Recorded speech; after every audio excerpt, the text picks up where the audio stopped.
Wow, δεν νομίζω ότι κανείς θα μάντευε ότι αυτό το κέικ είναι χωρίς γλουτένι.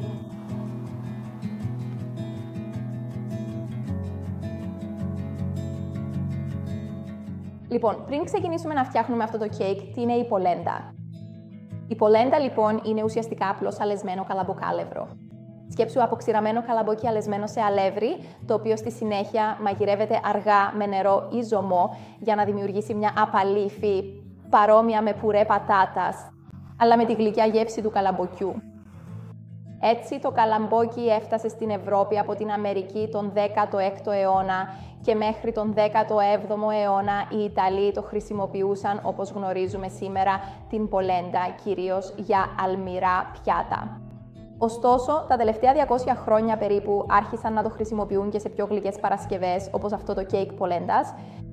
Συνήθως είναι αρκετά τοπικό και κυρίως στο βόρειο τμήμα της Ιταλίας, όπου τα κέικ πολέντας παρασκευάζονται παραδοσιακά. Συνδυάζεται με υλικά όπως αλεύρι αμυγδάλου και εσπεριδοειδή όπως το λεμόνι, για να δημιουργήσει ένα λίγο πιο πυκνό, βουτυρένιο και πολύ πλούσιο κέικ. Σήμερα λοιπόν θα κάνουμε μια σύγχρονη παραλλαγή. Θα χρησιμοποιήσουμε όλα όσα κάνουν ένα κέικ πολέντας υπέροχο, χρησιμοποιώντας φυσικά την πολέντα μας, λίγο αλεύρι αμυγδάλου, το δικό μας μείγμα από αλεύρια χωρίς γλουτένι, για να δημιουργήσουμε μια νόστιμη, υγρή υφή σε ένα κέικ χωρίς γλουτένι. Αλλά θα προσθέσουμε επίσης πορτοκάλι και κράνμπερι για να του δώσουμε μια πολύ ζεστή αίσθηση και λίγη γιορτινή διάθεση. Αρκετά όμως μιλήσαμε για αυτό το κέικ, ας ξεκινήσουμε να το φτιάχνουμε.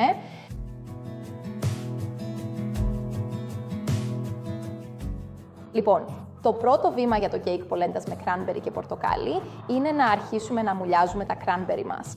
Τώρα, θα μπορούσατε να το κάνετε αυτό όλη τη νύχτα στο ψυγείο, ωστόσο, εγώ θα το κάνω γρήγορα και εύκολα βάζοντάς τα στο φούρνο μικροκυμάτων. Έχω λοιπόν εδώ τον φρεσκοστημένο χυμό πορτοκαλιού μου και τα αποξηραμένα κράνμπερι. Απλώς θα τα προσθέσω μαζί με λίγη μεμβράνη από πάνω και θα το βάλω στο φούρνο μικροκυμάτων για περίπου 1 λεπτό και μετά θα το ελέγξω.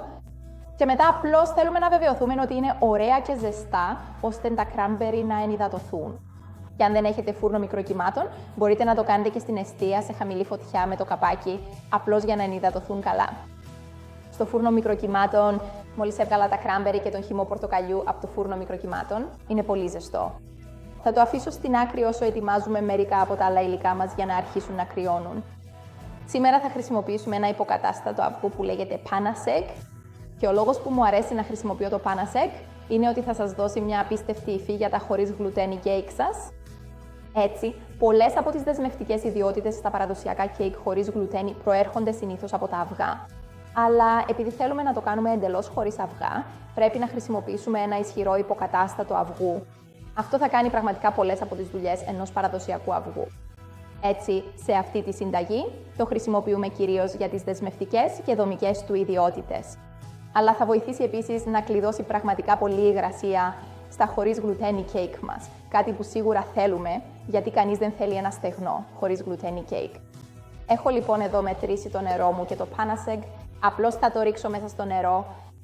Πρέπει να αφήσουμε το Panaseg να ενυδατωθεί για να αρχίσουν να ενεργοποιούνται πλήρως οι λειτουργίες του. Οπότε απλώς θα το ανακατέψω. Τώρα, με αυτό το υποκατάστατο αυγού, αντικαθιστούμε περίπου 3 με 4 αυγά σε αυτή τη συνταγή, απλώς για να το γνωρίζετε. Θα προσθέσουμε επίσης λίγο φυτικό λάδι. Αυτό θα προσθέσει λίγη επιπλέον υγρασία και θα συμβάλλει επίσης στην υφή που θέλουμε να πετύχουμε σε αυτό το συγκεκριμένο κέικ. Επειδή το αυγό της Πάνα είναι τόσο καλό γαλακτοματοποιητής, όλα αυτά θα δέσουν υπέροχα μεταξύ τους. Οπότε απλώς ανακατέψτε αυτό ξανά για 1 ή 2 λεπτά ακόμα. Θα παρατηρήσετε ότι αφού αρχίσετε να χτυπάτε το λάδι με το vegan αυγό σας, θα αποκτήσετε λίγο περισσότερο όγκο.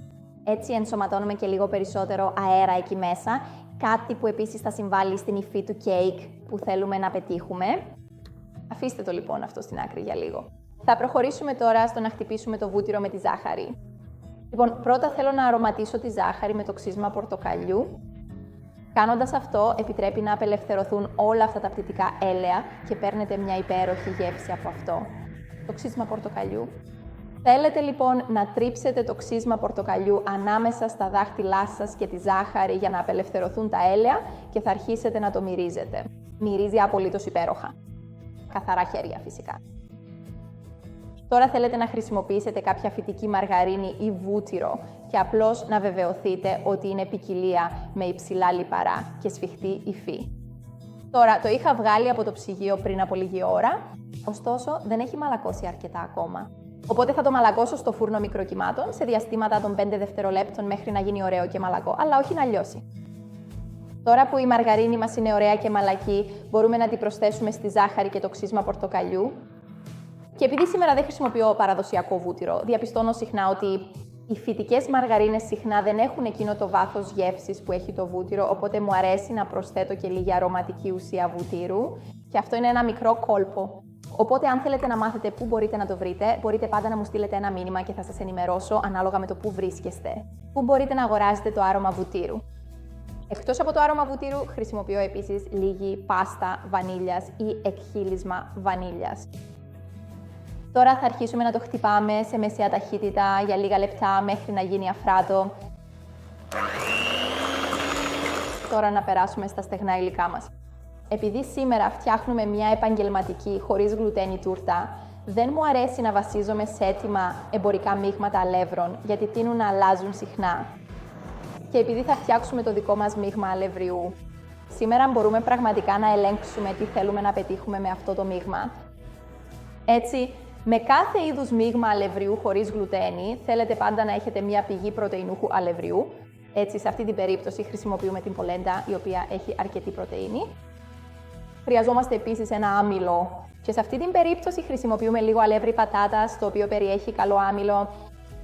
Και θέλετε ένα αλεύρι ή κάποιο άλλο συστατικό που θα βοηθήσει πραγματικά με την υφή. Έτσι, το άμυλο πατάτας θα βοηθήσει να συγκρατήσει πολύ υγρασία, αλλά σήμερα χρησιμοποιούμε επίσης και αλεύρι αμυγδάλου, το οποίο θα δώσει υπέροχη υφή και υγρασία και μια καρυδάτη γεύση. Ας δούμε λοιπόν όλα τα υλικά καθώς συνδυάζουμε τα αλεύρια μας. Επειδή λοιπόν πρόκειται για κέικ με πολέντα, ξεκινάμε με την πολέντα μας. Τώρα, η πολέντα είναι ουσιαστικά αλεύρι καλαμποκιού και σήμερα χρησιμοποιώ πολέντα με λεπτή υφή, οπότε απλώς θα τη ρίξουμε στον μπολ μας. Έχω βάλει το αλεύρι πατάτας εκεί μέσα και είναι ένα από τα αγαπημένα μου αλεύρια για χρήση σε συνταγές χωρίς γλουτένη. Πραγματικά βοηθάει να κλειδώσει πολύ υγρασία. Έχουμε το αλεύρι αμυγδάλου μας. Τώρα, ένα από τα προβλήματα που συναντάμε όταν φτιάχνουμε κέικ χωρίς γλουτένη είναι να πετύχουμε ένα ωραίο αφράτο φούσκωμα. Τώρα, το πρόβλημα εκεί είναι ότι δεν έχουμε τη δομή της γλουτένης από το αλεύρι του για να συγκρατήσει τα αέρια. Γι' αυτό μου αρέσει να χρησιμοποιώ λίγη σκόνη ψήλιου. Μπορείτε να το αγοράσετε σε μορφή σκόνης, αλλά βρίσκω ότι μερικές φορές είναι λίγο δύσκολο στη χρήση. Έτσι, συνήθως αγοράζω ψήλιο από το φαρμακείο και το αλέθω στο μήλο μπαχαρικών μου. Και προσθέτω μόνο μια πολύ μικρή ποσότητα για αυτό το κέικ.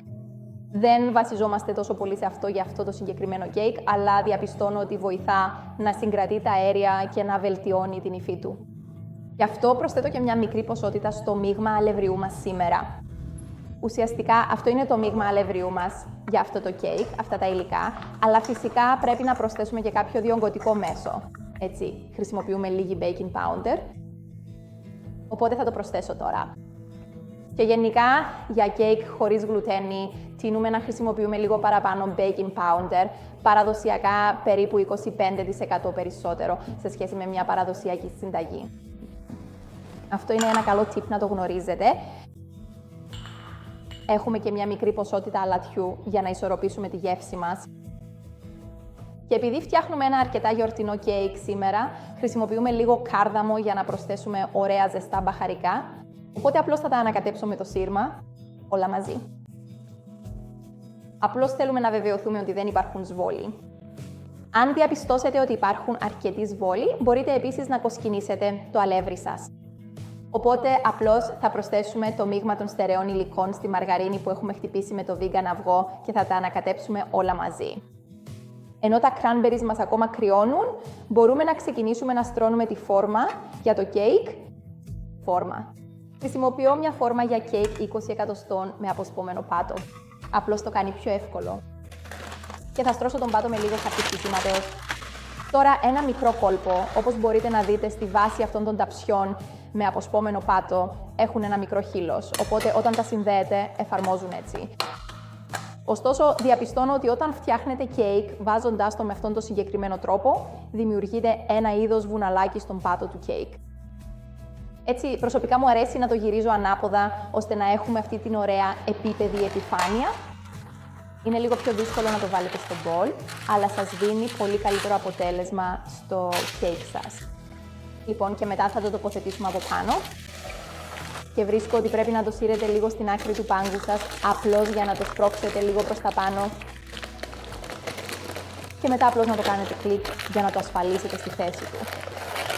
Μετά μπορείτε να τραβήξετε το χαρτί ψησίματος απλώς για να βεβαιωθείτε ότι έχει κολλήσει καλά στον πάτο. Κόψτε τα περισσεύματα. Τώρα εδώ έχω λίγο βούτυρο ή μαργαρίνη σε θερμοκρασία δωματίου. Και μου αρέσει να περνάω και τον πάτο και τα τυχώματα με αυτό, για να βεβαιωθώ ότι όλα είναι καλά λαδωμένα. Έτσι το κέικ μας θα βγει πανεύκολα. Όπως βλέπετε, είναι καλά λαδωμένο. Με τα κέικ χωρίς γλουτένι, επειδή ο στόχος μας είναι πάντα να πετύχουμε μεγάλο όγκο, θέλουμε επίσης να βάλουμε μέσα είτε λίγη πολέντα είτε αλεσμένο αμύγδαλο, απλώς για να καλύψουμε τις άκρες της μαλακωμένης μαργαρίνης. Και αυτό που θα κάνει είναι να βοηθήσει το κέικ, καθώς φουσκώνει και μεγαλώνει στο φούρνο, να σκαρφαλώσει στα τυχώματα της φόρμας μας. Οπότε εγώ θα χρησιμοποιήσω λίγη πολέντα. Λοιπόν, απλώς θέλετε να βάλετε μερικές κουταλιές της σούπας εκεί μέσα και μετά να τις γυρίσετε γύρω-γύρω. Και επίσης και στα τυχώματα φυσικά.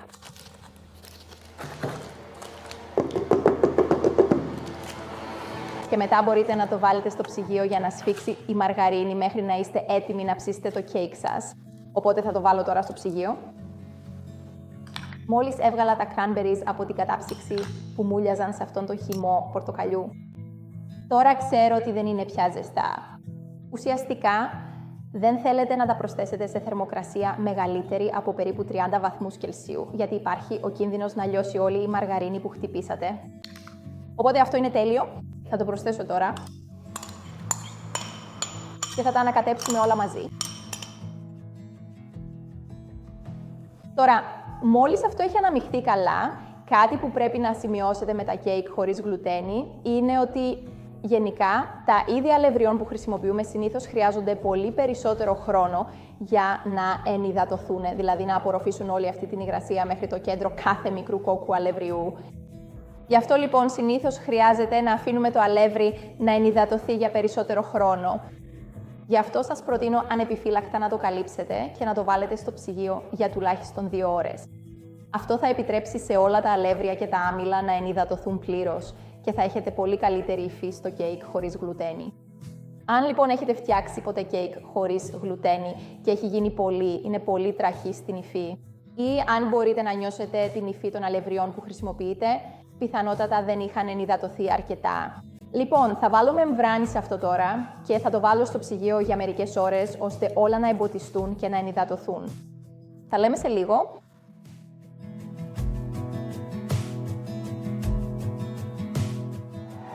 Το κέικ μας με κράνμπερι, πορτοκάλι και πολέντα έχει μείνει στο ψυγείο για 2 ώρες.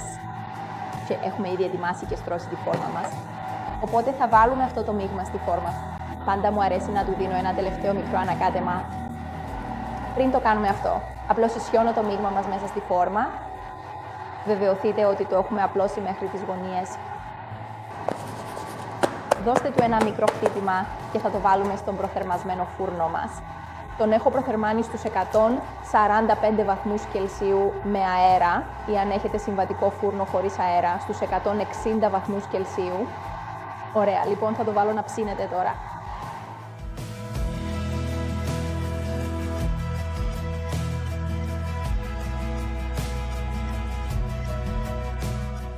Τώρα θα προχωρήσουμε να φτιάξουμε το σιρόπι που θα βρέξουμε το κέικ μας. Πολύ εύκολο να το κάνετε, απλώς πρέπει να βάλετε όλα τα υλικά σε μια κατσαρόλα. Πρώτα έχουμε λίγο φρέσκο χυμό πορτοκαλιού, μαζί με λίγο νερό, λίγη λευκή ζάχαρη άχνη και έχω μια μικρή ποσότητα από κάρδαμο, είναι ολόκληρη κόκκι κάρδαμο που τους έχω απλώς σπάσει, έτσι έχουν ανοίξει. Προσθέστε και αυτούς. Και λίγη φλούδα πορτοκαλιού. Έχω τη φλούδα από περίπου μισό πορτοκάλι εδώ και απλώς χρησιμοποίησα τον αποφλοιωτή μου για να το κάνω αυτό. Είναι περίπου 4 κομμάτια. Τώρα θα το βάλουμε στη φωτιά και θέλουμε να μαγειρέψουμε το σιρόπι μας μέχρι να φτάσει τους 104 βαθμούς Κελσίου. Αυτό το σιρόπι θα εμποτίσει και θα απορροφηθεί από το κέικ μας, κάνοντας το εξαιρετικά πλούσιο και ζουμερό.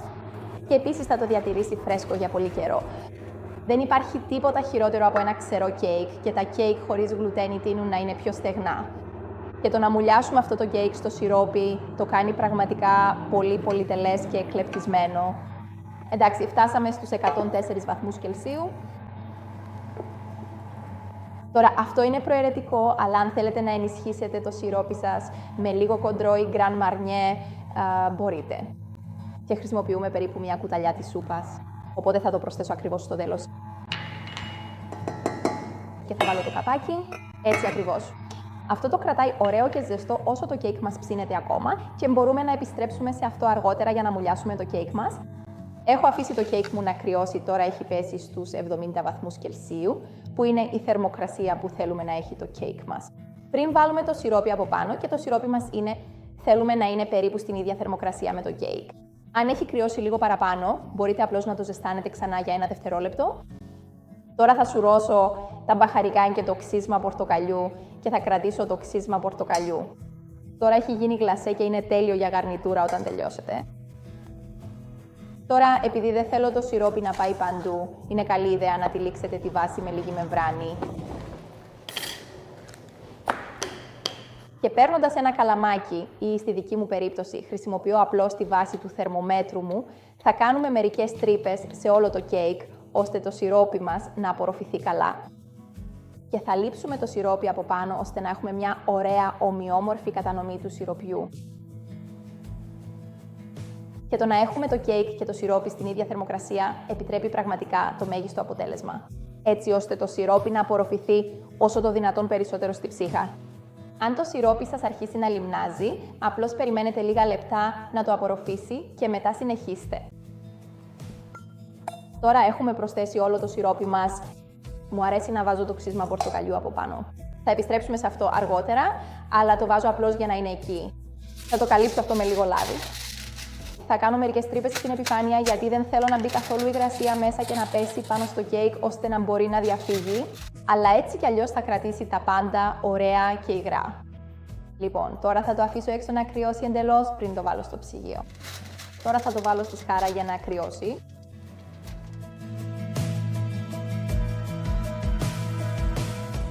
Τώρα, αυτή η σαντιγί με ελληνικό γιαούρτι είναι η τέλεια προσθήκη για να συνοδεύσει γλυκά κέικ ή σιροπιαστά ή κάτι παρόμοιο. Είναι λίγο πιο πλούσια. Είναι πανεύκολη στην προετοιμασία και θα σας δείξω όλα τα βήματα τώρα. Έχω εδώ λίγο ελληνικό γιαούρτι.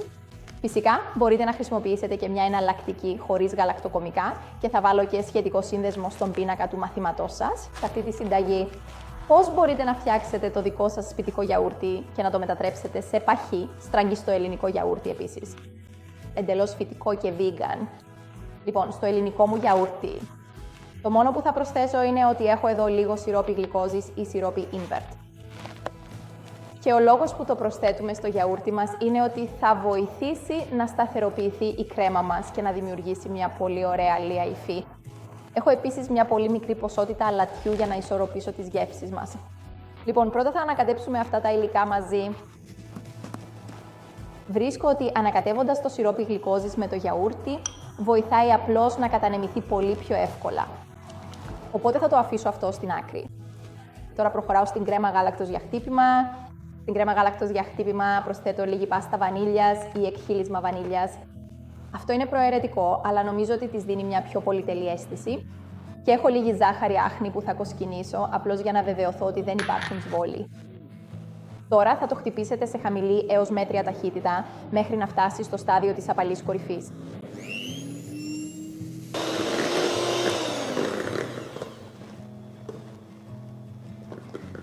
Νομίζω ότι είμαι ικανοποιημένος με αυτό. Δεν θέλω να το χτυπήσω υπερβολικά. Γιατί όταν προσθέσουμε το γιαούρτι, λόγω του γαλακτικού οξέως που περιέχει, στην πραγματικότητα θα σταθεροποιήσει την κρέμα και θα την κάνει ακόμα πιο πηχτή. Οπότε ας το αφήσουμε σε αυτήν την υφή. Θα βάλω απλώς το γιαούρτι μου σε ένα μεγαλύτερο μπολ και θα αρχίσουμε σιγά σιγά να ενσωματώνουμε τη σαντιγί μας. Προσθέτω λοιπόν μερικές κουταλιές της σούπας κάθε φορά και το ανακατεύω απαλά.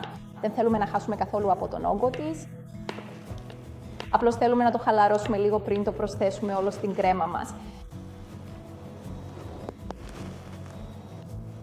Τώρα που έχω προσθέσει περίπου μισή κούπα, θα το προσθέσω πίσω στη σαντιγί μας και θα τα ανακατέψω όλα μαζί απαλά. Θα παρατηρήσετε ότι είναι ακόμα αρκετά μαλακό, αλλά όπως είπα θα πήξει στο ψυγείο. Ας κάνουμε μια μικρή δοκιμή γεύσης. Wow, αυτό είναι το πιο νόστιμο γιαούρτι. Είναι κάπως σαν μους γιαουρτιού. Δεν είναι πολύ γλυκό. Αλλά παίρνεις μια ελαφριά οξύτητα από το γιαούρτι στο παρασκήνιο και αυτό θα είναι τέλειο. Συνδυασμένο με το αγαπημένο σου, όπως είπα, το σιρόπιαστο κέικ ή κάτι λίγο πιο πλούσιο. Οπότε θα το καλύψω απλώς με μεμβράνη και θα το βάλουμε στο ψυγείο για τουλάχιστον μία ώρα πριν το σερβίρουμε.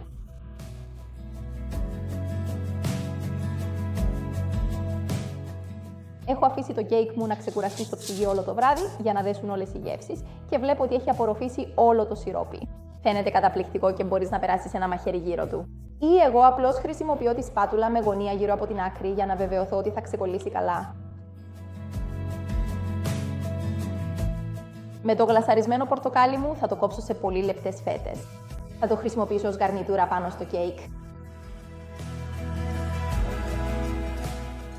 Και έχω επίσης εδώ τη σαντιγί γιαουρτιού μου για το σερβίρισμα.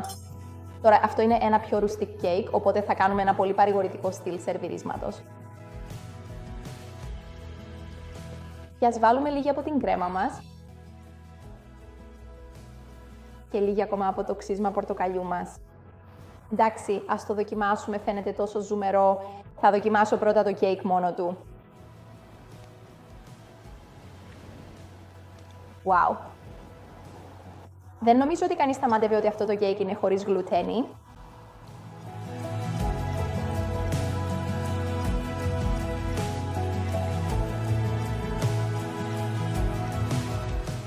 Παίρνεις μια ελαφριά οξύτητα από την κρέμα και ταιριάζει υπέροχα με το σιρόπι και τις νότες εσπεριδοειδών. Ελπίζω να το απολαύσετε, παιδιά. Εγώ θα τελειώσω το υπόλοιπο από αυτό.